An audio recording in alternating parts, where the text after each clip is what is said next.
और देखिए, छत्तीसगढ़ में नक्सलवाद तो खात्मे की ओर है, लेकिन धर्मांतरण का मुद्दा अभी भी जारी है। आलम यह है कि आए दिन कभी भी घर में तो कभी धार्मिक स्थल पर लोगों का धर्मांतरण कराया जाता है। और इतना ही नहीं, सनातन के खिलाफ लोगों को भड़काने की कोशिश भी की जाती है।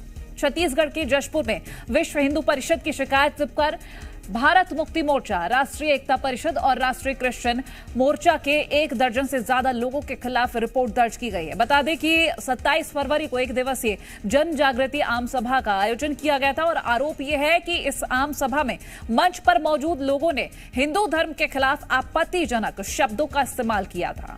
मामले को लेकर विश्व हिंदू परिषद ने आपत्ति व्यक्त की थी और FIR दर्ज करवाई थी।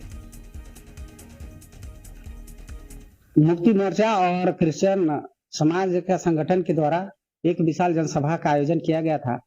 उसमें वो अपने सामाजिक स्तर को छोड़ करके और एक विशेष रूप से हिंदू समाज को भड़काने का बात कही है।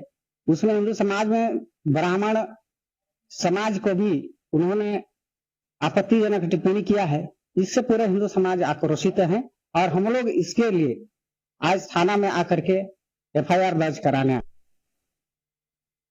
संगठन एवं इसके साथ ही अन्य संगठन के सदस्यों के द्वारा एक सभा का आयोजन किया गया था और उस सभा में तथाकथित तरीके से हिंदू धर्म के बारे में कोई टिप्पणी की गई थी। इसकी शिकायत कल थाने में करनेल सिंह नामक एक प्रार्थी ने दिया है कि उसकी धार्मिक भावनाओं को ठेस पहुंचा है। इस शिकायत पर कल एक FIR लिया गया जिसमें कि 11 लोगों के खिलाफ में कुनकुरी में जो FIR लिया गया है उसको FIR लेने के पश्चात विवेचना में लिया गया है और विवेचना के दौरान जो तथ्य सामने आएंगे उसके अनुसार आगे की कार्रवाई की जाएगी। और देखिए, जहां एक तरफ सभा में आपत्तिजनक टिप्पणी जारी है, तो वहीं सभा के दौरान भारत के संविधान को भी चुनौती दी जा रही थी। EVM को लेकर भी इस सभा में लोगों को भड़काया जा रहा था। वहीं अब सरगुजा की भी बात करेंगे। अगर भारत की जो सरकार है और चुनाव आयोग अभी 2024 में लोकसभा का चुनाव आ रहा है और इस लोकसभा के चुनाव में अगर वो जबरदस्ती EVM से वोटिंग करवाता है, जबरदस्ती अगर EVM से वोटिंग करवाता है, तो यहाँ पे बैठे तमाम साथियों से अपील है, वोटिंग के दिन में वोट करने के लिए आपको पोलिंग बूथ जाना है और EVM को उठा के पटक देना है। तो देखिए, सरगोजा की भी बात करेंगे। यहाँ एक धार्मिक संस्थान में धर्म परिवर्तन करवाने को लेकर बीजेपी युवा मोर्चा के पदाधिकारियों ने नाराजगी जाहिर की है। जहां युवा मोर्चा के पदाधिकारियों ने सरगुजा SP से मुलाकात की और इस मामले में कार्रवाई करने को कहा गया है। युवा मोर्चा का आरोप यह है कि शहर में धर्मांतरण की गतिविधियां काफी तेज हो गई हैं। हाल ही में एक धार्मिक संस्थान में शादी के दौरान धर्म परिवर्तन किया गया है। फिलहाल SP ने इस मामले में जांच कर कार्रवाई का आश्वासन दिया है। धर्मांतरण की गतिविधि दिख रही है, उसको लेकर के हम सब ने पुलिस अधीक्षक महोदय के नाम से ज्ञापन दिया है। जिस प्रकार से कल की भी एक घटना आई जिसमें मदरसा का जिक्र है, उस मदरसा में धर्म का परिवर्तन का उल्लेख है, उस मदरसा में शादी का उल्लेख है, उस मदरसा और मदरसा में नाम परिवर्तन का उल्लेख है। ये भारतीय संविधान के हिसाब से और विधि के हिसाब से गलत है। कड़ाई से प्रतिबंध लगाया जाए और उन्हें समझाइश दी जाए, नहीं तो कठोर कार्रवाई करने की भी अभी जो है भारतीय जनता पार्टी जो युवा मोर्चा वाले हैं, ये लोग आए हुए थे और इनके द्वारा जो है जो मुसाफिरी है उनको चेक करने के संबंध में और धर्मांतरण की जो प्रक्रिया है उस पर जो है अगर वो इनलीगल है तो उस पर रोक लगाने के संबंध में ज्ञापन दिए हैं।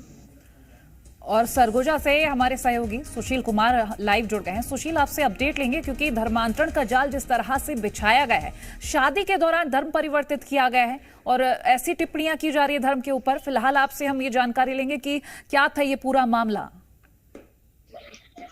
जी देखिए, छत्तीसगढ़ में धर्मांतरण का नया मुद्दा नहीं है, क्योंकि कांग्रेस की सरकार थी तब भी धर्मांतरण का मुद्दा उठा था। उसके बाद अब बीजेपी की सरकार है। तो वहीं आज भाजपा युवा मोर्चा के जो जिला अध्यक्ष हैं उन्होंने धर्मांतरण को लेकर सरगुजा SP से मुलाकात की है और ज्ञापन सौंपा है। आज उन्हीं से जानते हैं किस तरह से क्या ज्ञापन रहा है, क्या मामला था इसमें। बता दें किस तरह से क्या मामला था, किस तरह से आपने SP को ज्ञापन सौंपा, क्या हुआ। कल एक घटना संज्ञान में आई थी कि स्थानीय एक मदरसा के द्वारा जो लड़का है वो मुस्लिम था और उसी ने वो 10 रुपए के स्टाम्प में उसको टाइप कराया था। नवागढ़ में एक मदरसा है गौसिया करके, उसमें उनके द्वारा धर्मांतरण कराया गया, हिंदू लड़की का नाम परिवर्तित कराया गया और साथ ही साथ निकाह उस मदरसे में कराया गया। ऐसा उनके द्वारा ही शपथ पत्र के रूप में दिया गया। अभी किस तरह से आश्वासन मिला है यहाँ पर थाने में गए थे? हमने एसपी साहब के नाम पर ज्ञापन दिया है, उसमें कहा है कि धार्मिक संस्थाएं जो उनका काम है वो करें, थोड़ा उस पर एक बार जांच हो जाए, थोड़ा ये जांच हो जाए कि चूंकि मदरसा है तो मुझे जो ज्ञात है मदरसा में पढ़ाई लिखाई के लिए मदरसा होता है। कुल मिलाकर जांच का विषय है और पता करना होगा, जांच के बाद ही पता चल पाएगा कि आखिर क्या किस तरीके से हुआ है। बहुत शुक्रिया सुशील ये तमाम जानकारी तस्वीर हमसे साझा करने के लिए।